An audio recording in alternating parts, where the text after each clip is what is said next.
প্রথমে সকাল 6টা ৪৫ মিনিটে হাওড়া থেকে হুল এক্সপ্রেস ধরুন, যেটা প্রতিদিন চলে সিউড়ির উদ্দেশ্যে। আপনারা নামুন দুবরাজপুর। এখান থেকে একটা টোটো করে নিয়ে চলে যান মা ভাগ্নে পাহাড়, যেটা হচ্ছে বীরভূমের একমাত্র পাহাড়। সামনে এখানে খাবার দোকান পাবেন, স্পেশাল খাবার চপ মুড়ি ঘুগনি ট্রাই করতে পারেন। তারপরে চড়ে যান পাহাড়ে। এই পাহাড়ের ফরমেশন ঠিক পাহাড়ের মতো না, অর্থাৎ এখানে মনে হবে পাথরের স্তূপগুলো বা খণ্ডগুলো কেউ সাজিয়ে রেখে দিয়েছে। অসামান্য প্রাকৃতিক পরিবেশ আপনার মন মুগ্ধ করতে বাধ্য। তার সঙ্গে টপে রয়েছে মামা এবং ভাগ্নে নামে দুটো বড় বড় পাথরখণ্ড।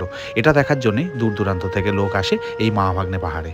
পাহাড়ে ঘুরতে ঘুরতে আপনার খিদে পেয়ে যাবে। পাহাড় থেকে নেমেই সামনে পাবেন একটা হোটেল। সেই হোটেলে খাওয়া দাওয়া সেরে নিন। খুব ভালো কিছু না হলেও মোটামুটি চলে যাবে। তারপরে একটা টোটো ধরুন, 20 টাকার বিনিময়ে চলে আসুন দুবরাজপুর স্টেশনে। পরিষ্কার পরিচ্ছন্ন গোছানো একটা স্টেশন এই দুবরাজপুর, বেশ ভালো লাগবে। তারপরে 1টা 57 হুল এক্সপ্রেস ধরে চলে আসুন হাওড়া স্টেশনে। তাহলে এই শীতে একদিনে ঘোরার জন্য আপনার পরের গন্তব্য হোক মা ভাগ্নে পাহাড়।